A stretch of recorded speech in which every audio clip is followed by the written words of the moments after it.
Yes, dear students, good morning to everyone. Suraj Education Group welcomes you. I am Dr. Pankaj, as you know, and today we will discuss about one of the most important topic for 11th class, that is plant nutrients. So we are discussing about plant nutrients. Now, first of all, what do you mean by plant nutrients? क्या होते हैं plant nutrients? अगर हम plant nutrients की बात करें, so plant nutrients वो chemical substances है, वो minerals हो सकते हैं जो plant के growth और मेटाबॉलिज्म के लिए रेस्पॉन्सिबल होते हैं। प्लांट की ग्रोथ एंड मेटाबॉलिज्म के लिए रेस्पॉन्सिबल होने वाले केमिकल एजेंट्स को आप बोल सकते हो nutrients. Means they are required for plant nutrition. Plant nutrition के लिए ये रिक्वायर्ड होते हैं। Okay, next, so plant nutrients को बेसिकली दो कैटेगरीज में हम डिवाइड करते हैं।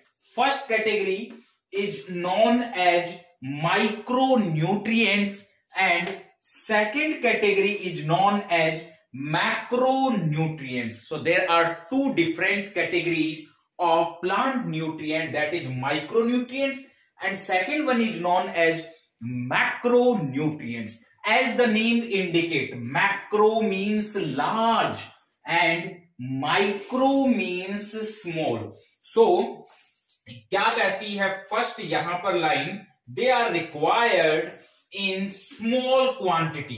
माइक्रो न्यूट्रिएंट्स वो न्यूट्रिएंट्स होंगे जो स्मॉल क्वांटिटी में प्लांट्स को रिक्वायर होंगे। So they are required in small quantities. Okay, while macro nutrients, as the name indicate, macro means large, so macro nutrients are required in large quantity. ऐसे nutrients जो large quantity में plants को चाहिए होंगे, they are known as macronutrients. जो small quantity में चाहिए, दे are known as micronutrients. ऐसे न्यूट्रिएंट्स को हम माइक्रोन्यूट्रिएंट के नाम से जानेंगे। Okay, next point, they are present in low concentration in plant. Plant में इनको लो कॉन्सेंट्रेशन चाहिए, while macronutrient they are present in excessive concentration in plant. Means macronutrient की अगर हम बात करें तो इनकी क्वांटिटी करीब करीब होनी चाहिए मोर than 10 milli mole per KG of dry matter. ये बहुत इंपॉर्टेंट क्वेश्चन रहने वाला है, एमसीक्यू, इसको तैयार कीजिएगा। वेरियस कॉम्पिटिटिव एग्जाम्स में ये क्वेश्चन पूछा जाता है। मोर than 10 milli mole per KG of dry matter, और यहां पर कीजिएगा less than 10 milli mole per KG of dry matter.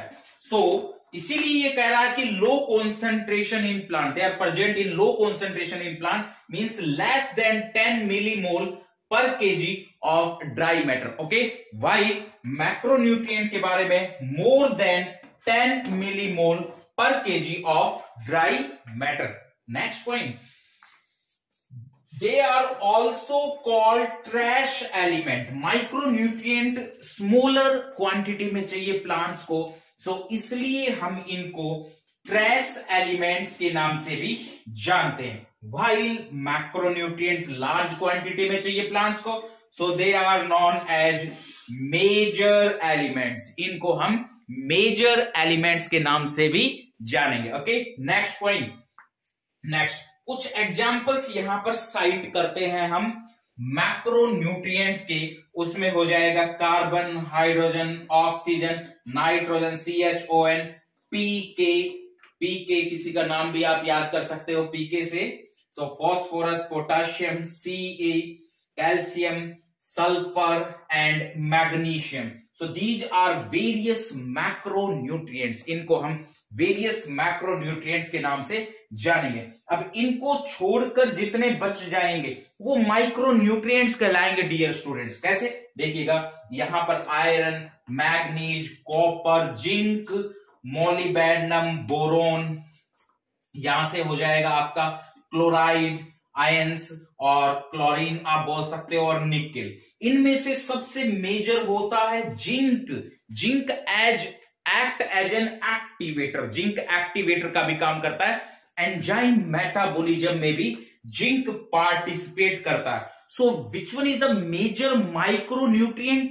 Zinc is one of the most important and major micronutrients. Okay, next point, they are all minerals. Basically micronutrients जो होते हैं वो minerals की categories में काउंट किए जाते हैं. So they are all minerals. ये minerals खासकर पाए जाते हैं, लेकिन मेजोरिटी आर मिनरल्स. इसमें से मेजोरिटी मिनरल्स की है, लेकिन कुछ नॉन मिनरल्स भी आते हैं. सी हो गया, एच कार्बन, हाइड्रोजन, कुछ ऑक्सीजन, नॉन मिनरल की कैटेगरीज में भी ये काउंट किए जाते हैं. ओके, नेक्स्ट, अब आप लोगों को मैं एक बहुत ही इंपॉर्टेंट पॉइंट बताने जा रहा हूं. Very very important point for competitive examination. इसको समझने की कोशिश कीजिए. अगर प्लांट्स में मैक्रोन्यूट्रिएंट की सपोज मोर देन 10 मिलीमोल पर केजी ऑफ ड्राई मैटर चाहिए, अगर सपोज प्लांट्स में इससे ज्यादा क्वांटिटी हो गई, हमने प्लांट्स में इससे ज्यादा क्वांटिटी इसकी सपोज हमने प्लांट्स में डाल दी, तो उसमें क्या देखने को मिलेगा आप लोगों को? कोई भी ऐसा कोई टॉक्सिक सिम्टम्स नहीं देखने को मिलेगा. अगर प्लांट्स में मैक्रोन्यूट्रिएंट ज्यादा क्वांटिटी में हो जाए, कोई भी प्रॉब्लम नहीं आने वाली. लेकिन अगर मैक्रोन्यूट्रिएंट्स की क्वांटिटी कम हो जाए, तो याद रहे students, dear students, deficiency symptoms आ जाएंगे. डेफिशिएंसी सिम्टम्स देखने को मिलेंगे प्लांट्स में आप लोगों को. सिमिलरली अगर माइक्रोन्यूट्रिएंट की कमी आ जाती है, लेस देन 10 मिलीमोल पर किलोग्राम ऑफ ड्राई मैटर चाहिए, अगर मान लीजिए इनकी कमी आती है, सिमिलर केस यहां भी देखने को मिलेगा. डेफिशिएंसी सिम्टम्स यहां भी आप लोगों को नजर आएंगे, डेफिशिएंसी सिम्टम्स. बट अगर माइक्रोन्यूट्रिएंट्स की क्वांटिटी ज्यादा अमाउंट में हो जाए, वेरी वेरी इंपॉर्टेंट पॉइंट, अगर माइक्रोन्यूट्रिएंट्स की क्वांटिटी ज्यादा अमाउंट में चली जाए, मोर देन मान लीजिए 10 मिलीमोल ही चली जाए, तो उस केस में प्लांट्स में टॉक्सिसिटी सिम्टम्स आपको देखने को मिलेंगे. So toxicity, they can be toxic for the plant if present in higher amount than normal. Very very important point. So toxicity symptoms plants में कब देखने को मिलेंगे आपको? तब देखने को मिलेंगे जब इनकी अमाउंट एक नॉर्मल अमाउंट से ज्यादा चली जाएगी. लेकिन ये बात याद रहे, इसमें ये पॉइंट ऐड करना है आपको कि इसमें अगर सपोज मैक्रोन्यूट्रिएंट्स की अमाउंट ज्यादा भी हो जाए, तो भी प्लांट्स में आपको कोई भी टॉक्सिसिटी सिम्टम्स नहीं देखने को मिलेंगे. हाँ, डेफिशिएंसी सिम्टम्स आ सकते हैं, टॉक्सिसिटी सिम्टम्स नहीं देखने को मिलते हैं. मेजोरिटी आपके सिम्टम्स, डेफिशिएंसी सिम्टम्स, अगर मैं डिजीज की बात करूं, सो मेजोरिटी दो टाइप की डिजीज देखने को मिलेगी. That is chlorosis and necrosis. Chlorosis and necrosis. Chlorosis means yellowing of leaves due to the loss of chlorophyll. अगर क्लोरोफिल का लॉस हो जाए ना प्लांट्स में, तो आप लोगों ने अपने घर पर भी देखा होगा कई बार कि लीव्स येलो होना स्टार्ट हो जाती है. The yellowing of leaves due to the loss of chlorophyll is known as chlorosis. So उसमें प्लांट्स में आपको क्लोरोसिस भी देखने को मिलेगा. हम नेक्स्ट वीडियो लेक्चर में बात करेंगे कौन कौन से वो न्यूट्रिएंट्स होंगे जिसकी कमी से क्लोरोसिस आपको नजर आने वाला है. इसी तरह से necrosis. Necrosis means death of a tissue. या तो सेल की डेथ होना प्यारे स्टूडेंट, या टिश्यू की डेथ होना, ये नेक्रोसिस कहलाता है. It is known as death of a cell और death of a tissue, tissue और सेल की डेथ होना, ये नेक्रोसिस कहलाता। और भी बहुत सारे सिम्टम्स देखने को मिलेंगे, लीफ विल्टिंग आपको देखने को मिल सकती है, जैसे क्लोरोसिस ही होना, कई बार वीन्स का क्लोरोसिस होना या लीफ का क्लोरोसिस होना, इसका मतलब है कि आयरन की उसमें कमी आ गई है, आयरन की कमी। इसी तरह से कुछ मैं और इंपॉर्टेंट एग्जांपल बताऊं, यहां पर मैंने जैसे जिंक का रोल बताया, मैग्नीज, फोटोलिसिस ऑफ वाटर, आपने फोटोसिंथेसिस में पढ़ा है, फोटोलिसिस ऑफ वाटर।